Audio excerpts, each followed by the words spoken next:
Hey guys, it's January 2nd and I have another word for you.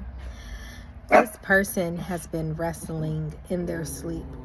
This person has been thinking a lot about what they've done to you, the wrong that they've done to you, the pain that they've caused you.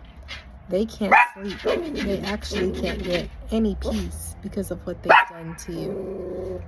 So I just want you to know that you've been wondering, God, how does this person feel about what they've done to me? And the Lord is saying that this person can't get any peace.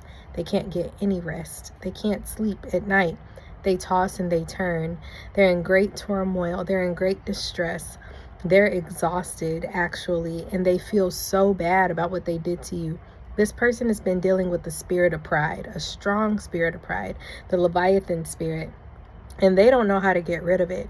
These people need some deliverance. They're also dealing with some mental issues from their childhood, and they need deliverance from that as well. These people need the mind of Christ. They don't have it. But God is saying right now in this moment that expect an apology. And expect it, he's not saying a time frame of when to expect an apology, but you can rest assured that this person is going to be very apologetic. It may not happen when we want it to happen. It may happen years from now, months from now, weeks from now. But this person, when they see you face to face, they are going to apologize for the things that they've done to you. This word may not be for everybody. Some of us have to come to the realization that some people may never apologize, but for this specific group of people, these specific people, this person did something so wrong to you that they know is wrong, that they're having trouble with admitting it was wrong. So God is keeping them up at night. They are tossing, they are turning, they are in great turmoil. Okay, they don't understand why they can't sleep. Also, they're so prideful that they don't want to accept, Lord, I need to apologize for this person.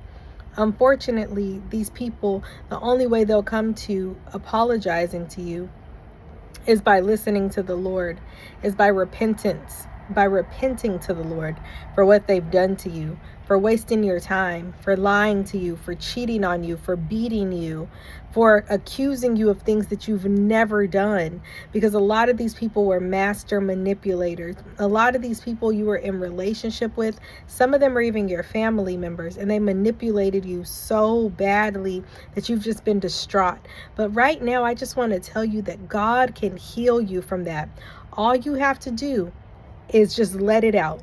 That's all I'm going to say. If you got to cry, cry and say, God, take this pain away from me that this person caused me. God, take this anger away from me that this person caused me. God, take this rejection away from me that this person caused me, and help me to forgive this person, because you want to forgive that person, not for them, but for you. You want to forgive this person. But family, listen when I tell you, my YouTube family, this person is losing sleep over you. I recommend reading the book of Esther and reading about how King Xerxes could not go to sleep. God kept him up at night because someone who had done something really great for him was going to be executed. And the king didn't realize this. The king had forgot about this, but the king woke up. He read in his book of records that were kept, and he saw that this person that was about to be hung the next day had did something great for the king. He had saved the king's life. So I pray that these people recognize that you were a blessing in their life and not a curse. I pray that these people recognize that they are the ones who caused harm. I pray that these people recognize that repentance is the best way for them to receive salvation. I pray that these people recognize that they need to forgive you for whatever they think you've done to them, because in a lot of these situations, you did absolutely nothing wrong. It was the person, okay? So take this, like I said, to the Lord. Pray to the Lord. If you want to cry, cry to the Lord. If you're angry, tell the Lord you're angry and ask him to take that away from you, because God will hold our burdens for us, and he'll put you to sleep and allow you to rest so peacefully. But like I said, someone is losing sleep over what they did to you. Thank you all for liking and sharing and subscribing to the channel. This is Jessica Davis, and this is Jessica's Life with God. I love you all. Bye.